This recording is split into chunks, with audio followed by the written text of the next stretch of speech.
Aquí estamos en el Hospital Sani de Benalmádena, en su unidad de medicina hiperbárica, ¿no? Sí, perfecto. Con mi amigo Jesús Barrionuevo, técnico de la misma, y estoy encantado de estar aquí para que nos explique un poco qué es lo que se hace en la cámara.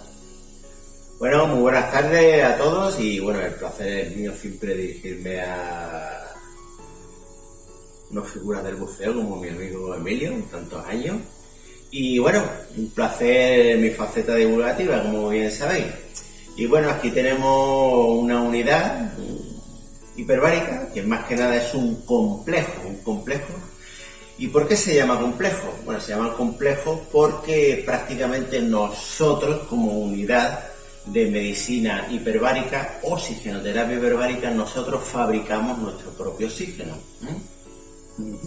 Nosotros tenemos una central de criogenización un poco más adelante, fabricamos, insisto, nuestro propio oxígeno, lo trasladamos a una segunda unidad que tenemos ahí más adelante, son 24 botellas de oxígeno, y esas 24 botellas comandan ese oxígeno para las demandas diarias de tratamiento.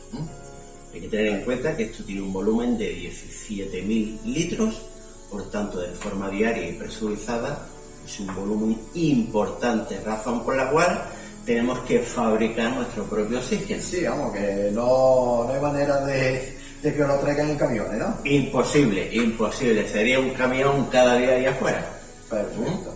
Bien, y si vemos, por ejemplo, el aspecto, ¿en qué se diferencia realmente un complejo de este tipo con respecto a una cámara hiperbárica normal y corriente sin más? Sí, como he dicho antes, al ser un complejo implica una unidad criogénica donde se fabrica el oxígeno, tenemos una unidad compresora que por legislación se tiene que establecer de doble redundancia. Entonces tenemos dos compresores que alimentan a su vez una unidad de 24 botellas de aire que se utiliza para comprimir y aparte, como he dicho, las unidades propias de oxígeno. Es decir, tenemos un rack, un almacén de oxígeno y un almacén de aire. Entonces, todo este conjunto, por eso le llamamos complejo. Complejo unidad criogénica, complejo de unidad de almacenamiento de aire, almacenamiento de oxígeno, unidad compresora y finalmente cámara hiperbárica. Pues la verdad es que es una cosa bastante interesante. Bastante interesante. Un complejo que, bueno, económicamente, a título informativo nada más, la cámara hiperbárica puede salir en torno a los 600.000 euros, ¿no? A partir de ahí suma el resto de los complejos. Sí, es complicado. Y realmente, aparte, digamos, de lo que son los accidentes hiperbáricos y este tipo de cosas, ¿qué más actividades tenéis, digamos, en esta cámara? Sí, bueno, aquí de forma diaria damos tratamiento a lo que nosotros llamamos crónicos.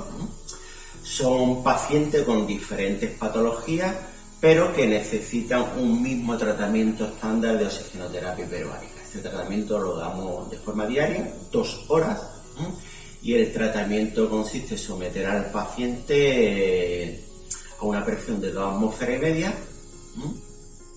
100% oxígeno. Ese tratamiento de 2 horas se vincula o se establece de tal manera que vamos a dar 45 minutos con oxígeno, hacemos 5 minutos de aire, un air break de aire, y otros 45 minutos con oxígeno para evitar problemas de hiperoxia. Estos tratamientos, pues la diversidad patológica es amplísima. Vasculopatía diabética, que desafortunadamente es una plaga el tema de la diabetes, y todo lo que deriva de patología esta diabetes.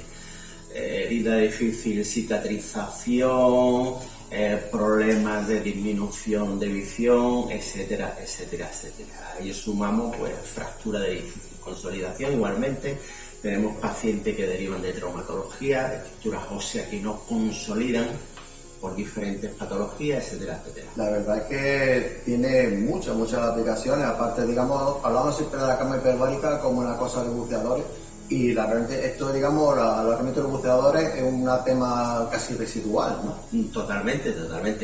Prácticamente todo el mundo conoce el tema de la cámara hiperbárica por su hecho legendario que deriva de los accidentes de buceo, pero prácticamente hoy en día las indicaciones son enormemente mayores las que no son de buceo, ¿eh? Eso tenemos organizado un reglamento europeo y en la cantidad de patologías vinculantes a la cámara hiperbárica, la oxigenoterapia hiperbárica, están divididas en exclusivas, lo que son preferentes, complementarios y experimentales, y el sumatorio de estos tres subgrupos para tratar la oxigenoterapia hiperbárica puede abarcar aproximadamente unas 30 o 40 patologías. Pues bastante bien. Hombre, la verdad es que dices tú, no, el oxígeno, ¿verdad? Porque la verdad es que es como si fuera prácticamente como una medicina, ¿no? En cierto modo. Sí, bueno, el oxígeno en sí es un medicamento. La FDA, la agencia del medicamento, lo tiene establecido como un medicamento. Es decir, no hay una diferencia entre un gelocatil, un ibuprofeno y el oxígeno. Desde el punto de vista medicamentos, son medicamentos y amparados y regulados como tal. Es un medicamento. Perfecto. Y ahora hablando, bueno, yo sé que a ti te gusta mucho el tema de la medicina hiperbárica a nivel de buceo, a nivel de conversiones, y estás en contacto con personas, digamos, bastante importantes de este gremio. Y como ya hemos hecho alguna otra vez, hemos hecho alguna conferencia hablando de varios temas.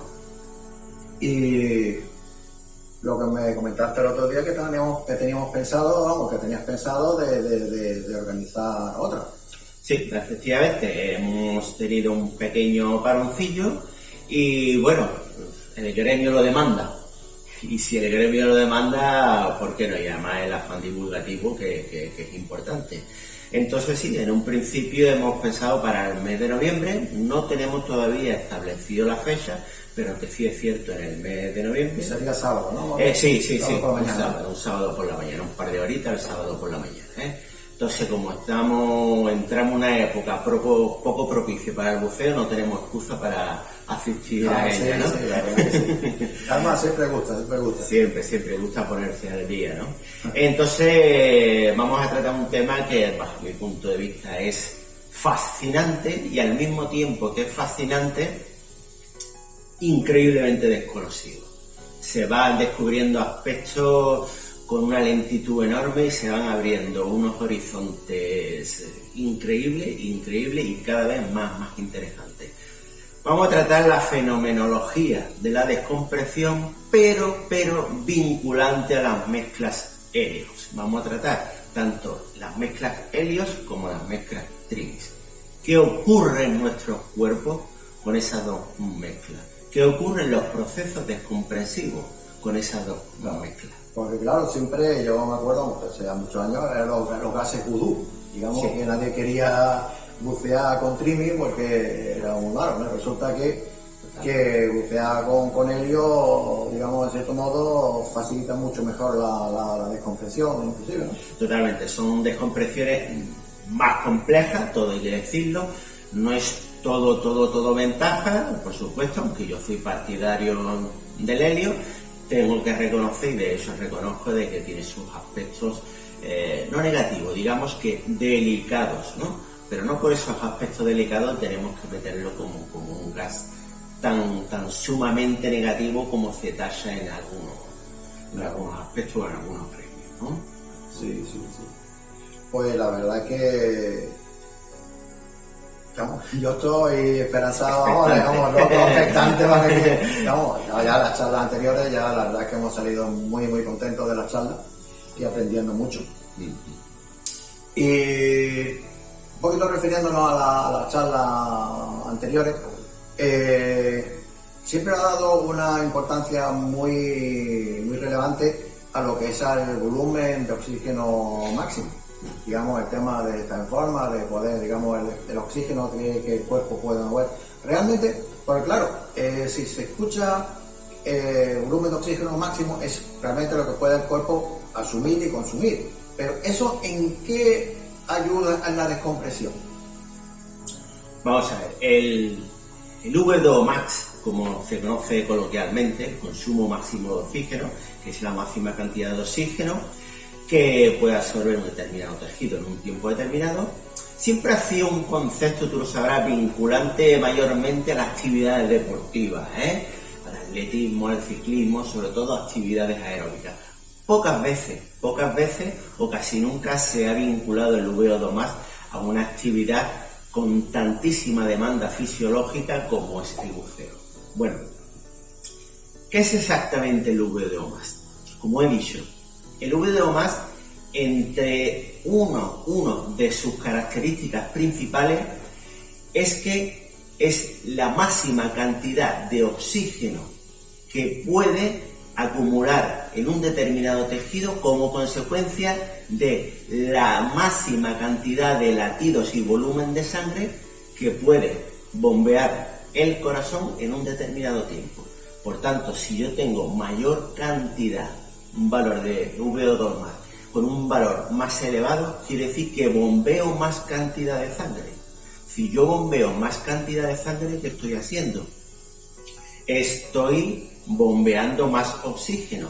Si yo bombeo más oxígeno, estoy facilitando hacer una limpieza de ese nitrógeno que tengo acumulado por ese oxígeno que me está bombeando de más gracias al VO2 más que tengo con unos valores al alza. Digamos, tendría como una función de arrastre, ¿no? Exactamente, o sea, de limpieza. Ya que está, digamos, el oxígeno moviéndose, mueve también lo que es nitrógeno, ¿no? Exactamente. Pues, cualquier gas, digamos, inerte que tengamos en el cuerpo. Claro, al igual que metemos mezclas descompresivas ricas en oxígeno en determinadas cotas, con el propósito que tú has dicho de barrer el oxígeno. Si yo fisiológicamente tengo preacondicionado mi fisiología y mis estructuras anatómicas para barrer más, estoy maximizando ese oxígeno que estoy metiendo claro. en el proceso descompresivo. Sí, o sea, prácticamente digamos una cosa similar. Digamos mirando el símil es que tenemos, digamos, una mezcla oxigenada más grande en el cuerpo. Exactamente. Vale. Sí, ya tiene todo su sentido, evidentemente. Totalmente. Sin ningún tipo de... Después, otro aspecto que también me gusta, preguntar, es siempre el tema de los sistemas, los algoritmos, descompresivos, ¿no? Por ejemplo, ahora está muy de moda lo que es el Birman, ZHL16, pero claro, también está lo que es el VPM, ¿no? El modelo de permeabilidad variable, ¿no? Exactamente, sí. Que, digamos, juegan más con el tema de las burbujas, más que con los compartimentos. Exactamente. Tú, digamos, personalmente, ¿cómo enfocarías esto? Bueno, sabemos que hay, Emilio, toda una amalgama de algoritmos. Hoy en día hay que decir que muchos de esos algoritmos no están validados. No vamos a decir cuáles están validados y cuáles no. Nos quedamos de que hay muchos algoritmos, no todos están validados, y todos tienen una finalidad, maximizar el proceso descompresivo y atenuar el estrés descompresivo, porque como hemos hablado en otras ocasiones, siempre que el buceador salga va a sufrir un estrés descompresivo. Por tanto, todos estos algoritmos, la función que tienen es amortiguar en mayor o menor grado esa manifestación de estrés descompresivo. Pueden ser tan sutiles como que no notamos nada, o pueden ser tan agresivos como que prácticamente salgamos del agua con una parestesia, concretamente. Entonces, yo personalmente, mi corazoncito, esto hay que decirlo de alguna manera, es vinculante al volumen de permeabilidad variable. Es decir, que antes de que se desarrolle la burbuja, ya estoy tratando el problema. Esa es la ideología que me hace particularmente, y parece ser, la estadística así lo demuestra, que hay cada vez más adeptos al VPM. Parece que es un poquito más restrictiva a la hora de digamos, esas paradas descompresivas y los tiempos, o más o menos, ¿no? Más o menos, sí, Estamos más o similares. menos. Sí, vamos, la verdad es que toda la evidencia y más, digamos, escuchando las charlas que hemos tenido anteriormente, el tema de la burbuja es prácticamente básico. O sea, que es incluso más lógico que el tema de los compartimentos, ¿no? Totalmente. Como hemos comentado en otra charla, siempre, aunque estemos en situación anormálica como aquí ahora mismo, Emilio, siempre tenemos burbujas en nuestro organismo. Ya sea en forma de nanonúcleo o ya sea en forma de micronúcleo. Pero siempre vamos a estar bajo el reinado de las nanoburbujas o microburbujas. Sí, yo evidentemente entiendo de que muchas personas se creen que porque no pasa lo que es el tiempo, digamos, el tiempo límite de la descompresión, no tienen descompresión. O sea que es un poco un pequeño engaño, ¿no? Sí. O sea que siempre, en el momento que metes la cabeza debajo del agua, está entrando descompresión. Totalmente, ¿no? Solamente se necesita sobresaturar ese tejido, ya está. Y con lo incipiente que hemos tenido, o que tenemos, ¿no? De nanoburbuja y microburbuja, ya a partir de ahí hay una serie de mecanismos biofísicos, que ya lo veremos en la charla, cómo pueden desarrollarse a algo mayor. Pues sí, pues la verdad es que hay que tener muchas cosas muy en cuenta, porque muchas veces nos vamos muy alegremente al agua sin tener los suficientes conocimientos de lo que tenemos entre manos. Pues sí. El tema es muy serio. Por eso la verdad es que me encanta charlar contigo, porque poner los puntos sobre las guías, ¿no? Sí. Pues nada, pues yo pienso que hemos echado un rato de charla muy bueno y os esperamos en noviembre, y la verdad es que yo no me lo perdería, pero bueno, cada uno es libre de hacer lo que quiera. Pues nada, aquí me despido del amigo Jesús. Siempre un placer con grandes buceadores de este calibre. Bueno. Venga, hasta otra. Venga, hasta otra. Saludos.